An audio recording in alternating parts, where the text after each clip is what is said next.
Hey guys, I wanted to get on here and read a book. I'm only going to read 3 chapters today, and I will post a new one tomorrow with chapters 4 through 6. But we're going to read Magic Treehouse, number 1, Dinosaurs Before Dark. This is by Mary Pope Osborne. It says, "Into the woods." "Help! A monster!" said Annie. "Yeah, sure," said Jack. "A real monster in Frog Creek, Pennsylvania." "Run, Jack," said Annie. She ran up the road. Oh, brother. This is what he got for spending time with his 7-year-old sister. Annie loved pretend stuff, but Jack was 8 and a half. He liked real things. "Watch out, Jack. The monster's coming. Race you." You can see Jack and Annie in the pictures. "No, thanks," said Jack. Annie raced alone into the woods. Jack looked at the sky. The sun was about to set. "Come on, Annie. It's time to go home." But Annie had disappeared. Jack waited. No Annie. "Annie!" he shouted again. "Jack! Jack! Come here!" Jack groaned. "This better be good," he said. Jack left the road and headed into the woods. The trees were lit with a golden late afternoon light. "Come here," called Annie. There she was, standing under a tall oak tree. "Look," she said. She was pointing at a rope ladder. The longest rope ladder Jack had ever seen. "Wow," he whispered. The ladder went all the way up to the top of the tree. There, at the top of the tree, was a treehouse. It was tucked between 2 branches. "That must be the highest treehouse in the world," said Annie. "Who built it?" asked Jack. "I've never seen it before." "I don't know, but I'm going up," said Annie. "No, we don't know who it belongs to," said Jack. "Just for a teeny minute," said Annie. She started up the ladder. "Annie, come back." She kept climbing. Jack sighed. "Annie, it's almost dark. We have to go home."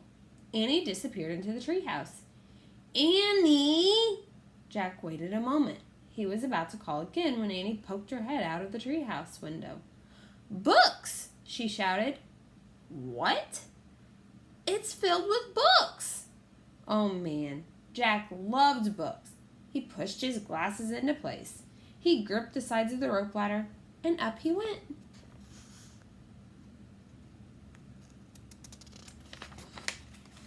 Chapter 2, The Monster. Jack crawled through a hole in the treehouse floor. Wow, the treehouse was filled with books. Books everywhere. Very old books with dusty covers. New books with shiny, bright covers. "Look, you can see far, far away," said Annie. She was peering out the treehouse window. Jack looked out the window with her. Down below were the tops of the other trees. In the distance, he saw the Frog Creek Library, the elementary school, the park. Annie pointed in the other direction. "There's our house," she said. Sure enough, there was their white wooden house with the green porch. Next door was their neighbor's black dog, Henry. He looked very tiny. "Hi, Henry!" shouted Annie. "Shush," said Jack. "We're not supposed to be up here." He glanced around the treehouse again. "I wonder who owns all these books," he said. He noticed bookmarks were sticking out of many of them. "I like this one," said Annie. She held up a book with a castle on the cover. "Here's a book about Pennsylvania," said Jack. He turned the page with the bookmark. "Hey, there's a picture of Frog Creek in here," said Jack.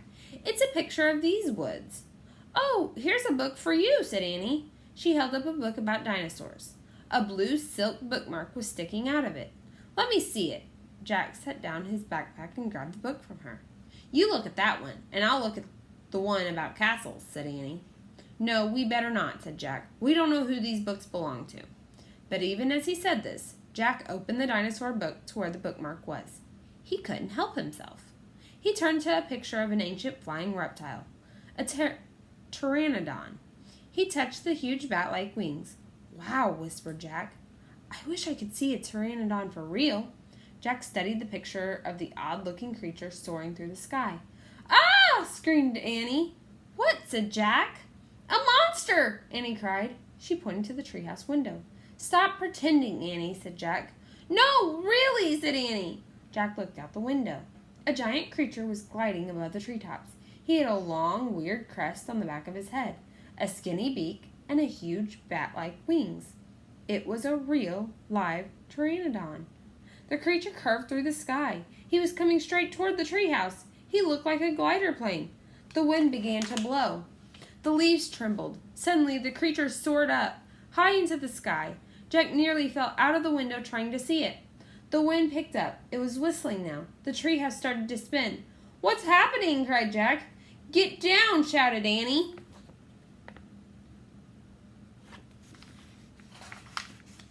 She pulled him back from the window. The treehouse was spinning, faster and faster. Jack squeezed his eyes shut. He yelled on to Annie. Then everything was still. Absolutely still. Jack opened his eyes. Sunlight slanted through the window. There was Annie, the books, his backpack. The treehouse was still high up in an oak tree. But it wasn't the same oak tree. Chapter 3. Where is Here? Jack looked out the window. He looked down at the picture in the book. He looked back out the window. The world outside and the world in the picture, they were exactly the same. The pteranodon was soaring through the sky. The ground was covered with ferns and tall grass. There was a winding stream, a sloping hill, and volcanoes in the distance. "Where are we?" stammered Jack. The pteranodon glided down to the base of their tree. The creature coasted to a stop and stood very still. "What happened to us?" said Annie. She looked at Jack. He looked at her. "I don't know," said Jack. "I was looking at the picture in the book, and you said, 'Wow, I wish I could see a pteranodon for real,'" said Annie. "Yeah, and then we saw one in the Frog Creek woods," said Jack. "Yeah, and then the wind got loud and the treehouse started spinning," said Annie. "And we landed here," said Jack. "And we landed here," said Annie. "So that means," said Jack. "So that means what?" said Annie.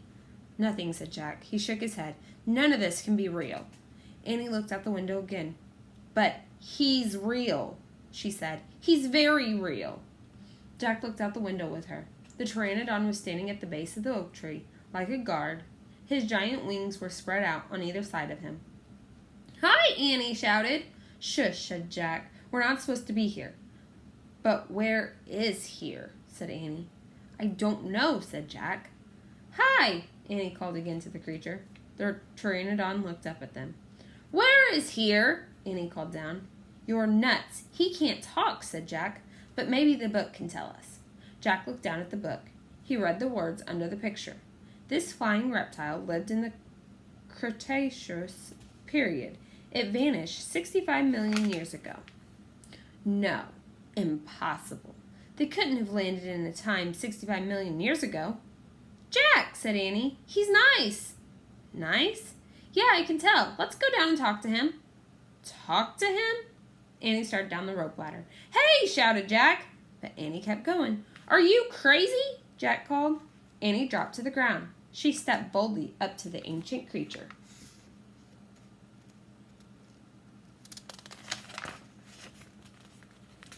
And that's where we're going to stop today. I hope you guys join me tomorrow when I read chapters 4 through 6. Bye.